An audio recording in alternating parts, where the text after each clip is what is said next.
अच्छा, जब से मेरी शादी हुई है तब से उसे एक ही शिकायत है, हमेशा कहती है किसी बालों वाले डॉक्टर के चले जाओ, इनका कुछ इलाज करा लो, बिल्कुल खोपड़ी खाली हो गई, कुछ तो कराओ, आपके साथ चलने में शर्म आती है मुझे। मैं एक दो बार गया डॉक्टर के पास, डॉक्टर ने पहला सवाल मुझसे जो किया, बोले आपके परिवार में आपके ही उड़े हैं या किसी और के भी उड़ रहे हैं? मैंने कहा जी मेरे दादाजी के उड़े हुए थे, मेरे ताऊ जी के उड़े हुए, पिताजी के उड़े हुए, बड़े भाई। बोले फिर तेरा कोई इलाज नहीं है, तो खानदान नहीं है। अब उसका इलाज कुछ नहीं है। अभी पिछले दिनों बलजीत जी मेरे से बोली कि तुम बड़े कवि बने फिरते हो, जैसी कविता तुम लिखते हो ना ऐसी कविता तो मैं 10 मिनट में लिख दूं। मैंने कहा चल लिख के दिखा। बोली ये लो। 10 मिनट बाद बोली सुनो। मैंने कहा सुना। उसने कविता सुनाई, वो आपको सुनाता हूँ। अच्छा जी, स्वागत। कंचन सी कामनी में इसकी बेडोल काया, कैसे मैं संभालूं ये जो पंजा मुझे दिया है। कंचन सी कामनी में इसकी बेडोल काया, कैसे मैं संभालूं ये जो पंजा मुझे दिया है। और हाय जानू शानू छोड़ बोलता है भाग्यवान, उम्र भर के लिए ये रंजा मुझे दिया है। और आपसे है नाथ मुझे इतनी शिकायत के, सड़क थी मैं तो क्यों खड़ंजा मुझे दिया है। सड़क थी मैं तो क्यों खड़ंजा मुझे दिया है। और 16 सोमवार करे चौथ व प्रदोष व्रत, तब जाके आपने ये गंजा मुझे दिया है। लेकिन मित्रों अब मैं आपको कविता सुनाता हूँ। ये मैं थोड़ा सा मस्ती के लिए आपके लिए जोड़ रहा था। अगली पंक्ति में मेरे बड़े बैठे हैं, आदरणीय आईजी साहब पूर्व हमारे बैठे हैं, उधर मेरे बुजुर्ग बैठे हैं। मैं उनके चरणों में निवेदन करता हूँ। और मित्रों मुझे लगता है अब आप कविता सुनने की स्थिति में आ गए हैं, तो एक बार ताली बजा के मुझे आदेशित कीजिए।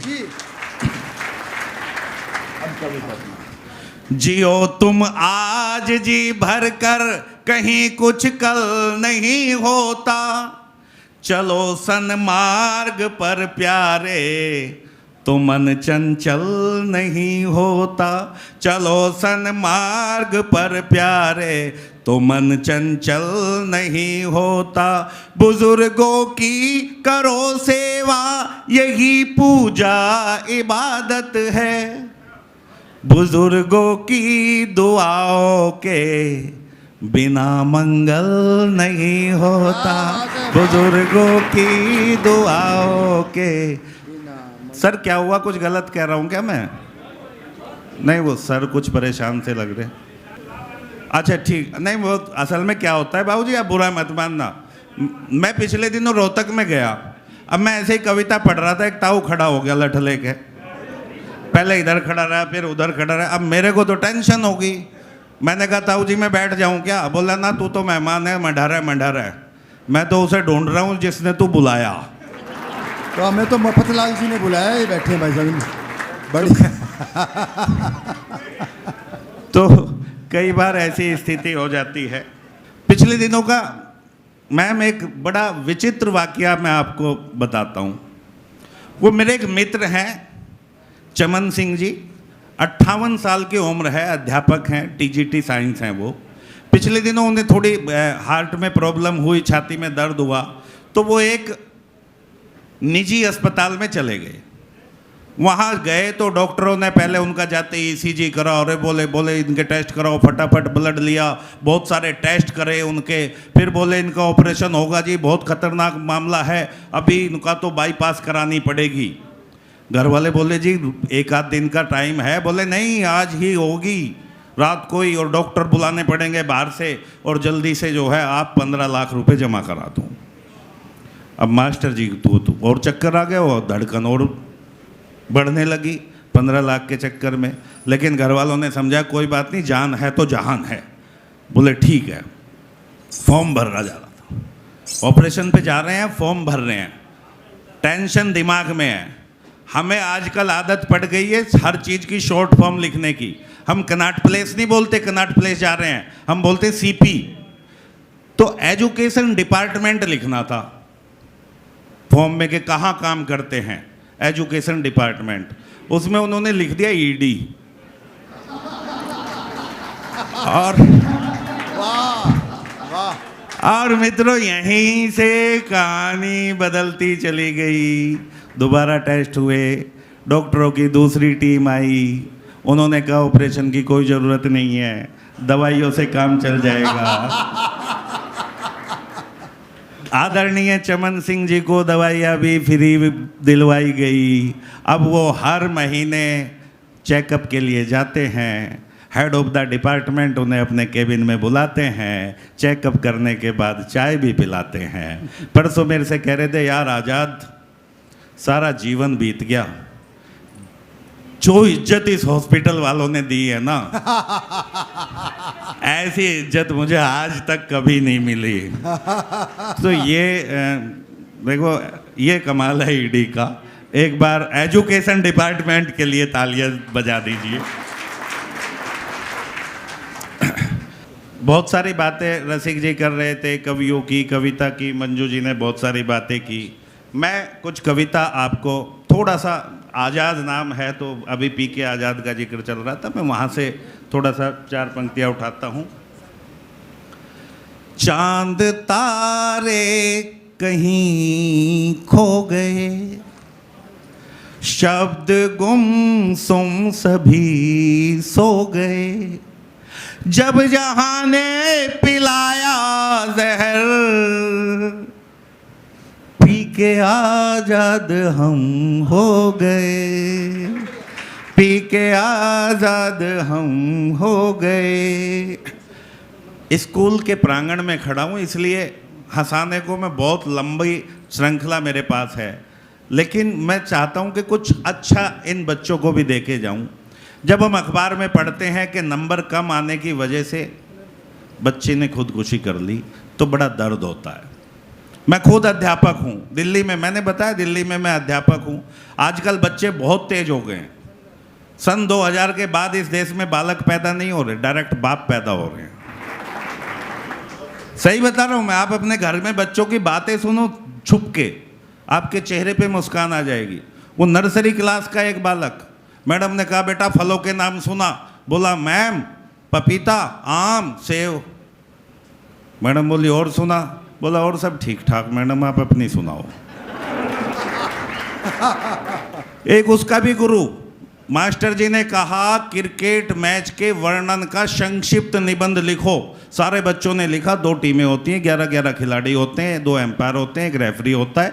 एक टीम बॉलिंग करती है, दूसरी बैटिंग करती है, फिर दूसरी बैटिंग करती है, पहले वाले बॉलिंग करते हैं। जिसके रन ज़्यादा होते हैं वो जीत जाते हैं। इससे छोटा कोई नहीं लिख सकता। लेकिन आजकल का बालक, उसने कुछ नहीं लिखा। जब मास्टर जी ने कहा ला निबंध, बोला रुक जाओ, जैसे मैंने अभी ताजी कविता लिखी, उसने ताजा निबंध लिखा। 4 शब्द लिखे। मास्टर जी को आज तक समझ में नहीं आ रहा इस बच्चे को इंटेलिजेंट घोषित करूं या फेल करूं। तालियां उस बच्चे के लिए बजाना। उसने लिखा बरसात के कारण मैच रद्द।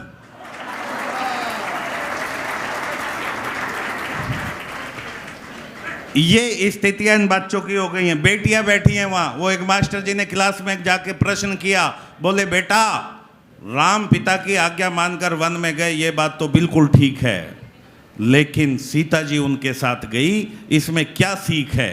तो एक लड़की खड़ी होगी, बोली सर इसमें तो बहुत बड़ी सीख है, घर में 3-3 सास हो तो फिर जंगल ही ठीक है। ये स्थितियां हैं। कविता, आइए सर, कोई दिक्कत तो नहीं है ना मुझे? मेरी वजह से तो कोई दिक्कत? आप परेशान तो नहीं हो ना? अभी हमारे बीच में महनीय अतिथि का आगमन हुआ है, मैं उनका भी हार्दिक अभिनंदन करता हूं, स्वागत करता हूं। बेटियों की मैं बात कर रहा था। मित्रों, कविता वही है जो कुछ संदेश दे के जाए। मैं 4 पंक्तियां इन बेटियों को समर्पित करता हूं। एक घटना जिसके कारण इस देश का सिर शर्म से झुक जाता है, जिसके विरोध में लाखों हजारों की संख्या में मोमबत्ती लेकर हम इंडिया गेट पर खड़े हो जाते हैं जाके, जिसके विरोध में बड़े बड़े लोगों के बयान आते हैं कि हे भगवान इससे तो बेटी पैदा ना हो तो हिंदी भाषा के इस छोटे से बेटे के दिल में कहीं टीस पैदा होती है, वहाँ से 4 पंक्तियाँ उपजती हैं, वो आपके सामने रखता हूँ। चौथी पंक्ति में अगर आपको लगे कि आपके मन की बात आपके इस भाई ने, आपके इस बेटे ने कह दी है, तो भरपूर तालियों से मुझे आशीर्वाद दीजिएगा। एक भगवान के बनाए सभी नर नारी एक जैसा, सबको ही अधिकार दीजिए। और दानव दहेज की कुरीत काली काली हुई, भ्रूण हत्या करी से यूं ना मार दीजिए, भ्रूण हत्या करी से यूं ना मार दीजिए। शक्ति समाज की रिवाज की ये रौनक है, शक्ति समाज की रिवाज की ये रौनक है, इनको पढ़ाइए व खूब प्यार दीजिए। और बेटियों के होने का घिनौना रोना रोने वालों, कभी बेटों को भी थोड़े संस्कार दीजिए, कभी बेटों को भी थोड़े संस्कार दीजिए। प्रेम की बात से शुरू की थी, मैं देश प्रेम तक जाना चाहता हूं। मेरी ख्वाहिश क्या है, हमने अभी घर घर तिरंगा अभियान चलाया, आज़ादी का 75वां वर्ष अमृत महोत्सव के रूप में हम मना रहे हैं। तब मैं 4 पंक्तियां उस तिरंगे को समर्पित करता हूं। जी जी पीके भाई। वतन में अमन कायम हो, कहीं पर भी न दंगा हो, हर एक भूखे को रोटी हो, हर एक प्यासे को गंगा हो, हर एक भूखे को रोटी हो, हर एक प्यासे को गंगा हो। जीऊं मैं देश की खातिर मेरे दिल की तमन्ना है, जीऊं मैं देश की खातिर मेरे दिल की तमन्ना है। सफर जब आखिरी हो तो कफन मेरा तिरंगा हो, सफर जब आखिरी हो तो कफन मेरा तिरंगा हो।